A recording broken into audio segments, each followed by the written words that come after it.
munaasabad loogu mahadcelinayay doorkii uu ku lahaa garab istaaga dhalinyarada gudoomiye ku-xigeenka amniga iyo siyaasadda gobolka Banaadir mudane Cali Cabdi Wardheere Cali Yare ayaa lagu qabtay magaalada caasimadda ee Muqdisho. munaasabada ayaa waxaa gudoomiyaha lagu gudoonsiiyay bilad sharaf uu ku muteystay waxqabadkiisa intii uu hayay xilka uu hadda hayo iyo intii aanu xil ka hin dawladda uu majaraha u hayo madaxweyne Maxamed Cabdullaahi Farmaajo. munaasabada waxaa soo agaasimay dhalinyaro tilmaamay in aanay ilaawi doonin abaal uu galay gudoomiye Cali Yare waxayna sheegeen in ay ku taageeri doonaan xil kasta oo uu raadiyo. oo aan wada naqaano Cali Yare ama social media ahaato ama si qaas ah ahaato waxa way qof aan anako dhan umaleeno ana wada naqaano laakiin ani intaan ka aqaana ka hadla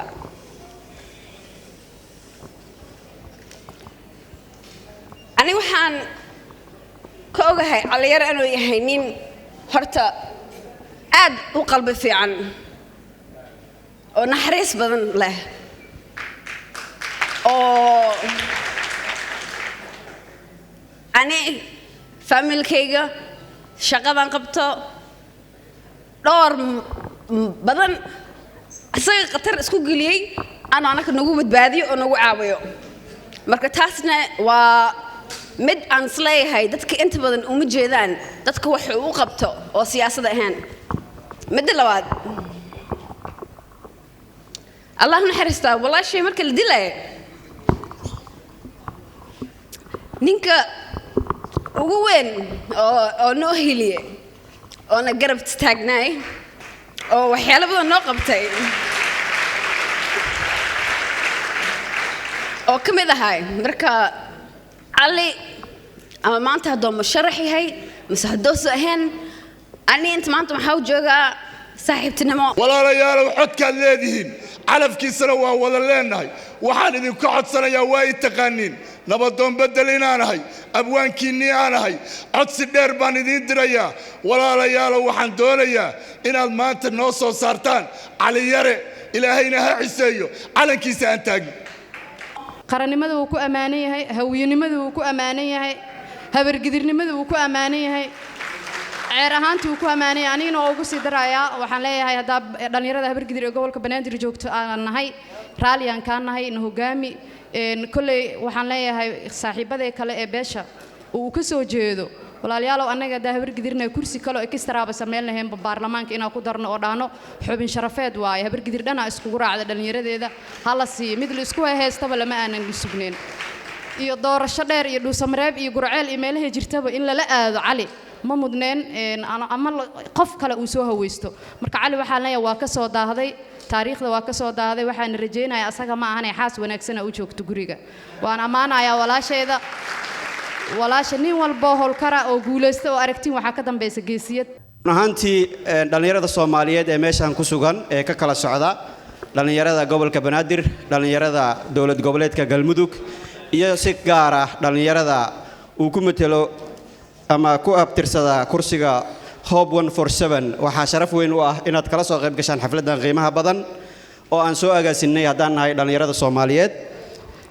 run ahaantii qofkii abaal gala in loo gudaa garweeye Cali Yare Cali runtii dad inta jooga iyo dad badan oo hadda ay suuro galin inay ka soo qayb galaan waxa uu galay abaal weyn runtiina dhalinyarada Soomaaliyeed waxay garteen inay ka mahad celiyaan abaalkaas. hadal uu munaasabada ka jeediyay ayaa gudoomiye Cali Yare Cali waxa uu ka mahad celiyay bilad sharaf la gudoonsiiyay waxa uuna balan qaaday inuu wali u taagan yahay garab istaaga dhalinyarada Soomaaliyeed meel kasto ay joogaan. haddii ay jirto sabab aad igu abaal marin kartaan waa inaan idin dhageysto idin dhagan nugulahay idin jilicsanahay garabkiina taaganahay xaalad kasta oo aad ku jirtaan haddaad tihiin dhalinyarada Soomaaliyeed waxaan sii joogtayn doonaa caawinta dhalinyarada Soomaaliyeed guud ahaan si gaar ah dadka aan ku matalo kuraasta aanan ku matali doono kuraasta kale ee dhawaan lagu soo biiri doonto si gaar ah waxaan garab iyo walaal iyo gaashaan ugu noqon doonaa gabdhaha Soomaaliyeed oo aan u arkay inay yihiin indhaha iyo dhaxaadka bulshada gudoomiye cali waxaa kale oo tilmaamay in mar walba uu taagan yahay ka shaqeynta danta guud oo aanay Soomaalinimo wax ka yari deeqin matalaad dhabahan u muujino bulshadeena haddii ay ahaan lahayd shaqaalaysiinta da'yarta dhamaystirka heerarka waxbarasho ee deegaanka iyo gacan qabadka kuwa doonaya deeqaha waxbarasho dalka gudihiisa iyo dibaddiisa aniga oo u fiirin deegaan qolo qabiil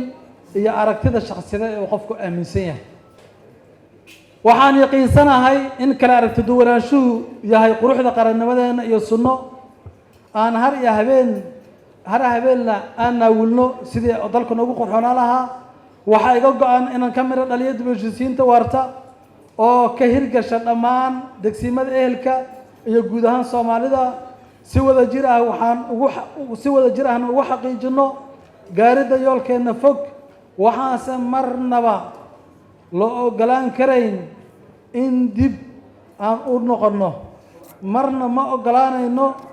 inaan aqbalno wax ka sokeeya yoolkeena guud ee Soomaalinimada ah marnaba ma ogolaanayno inaan aqbalno cid kasta oo hor istaagta dib u geelida wadajirkeena ummadeed mana aaminsani waa la kala fikir duwan yahay inay jirto cid diidan Soomaaliya oo sharaf iyo qiimo yeelata waxa igu sal inaan idiraahdo intaan aalamiinta le waay ya aalamiinta le waay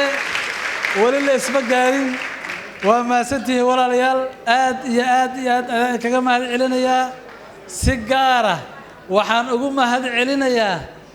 saaxiibadii dhalinyaradii soo qabanqaabiya xafladan quruxda badan leh aad iyo aad ayaan idinku mahad celinayaa dhammaantiin aad iyo aad aan idinku mahad waxaan sidoo kale u mahad celinayaa ka soo qaybgalayaasha arrinta xildhibaannimada waa noo meesheedii Jamaal Cabdinaasir warbaahinta codka caasimadda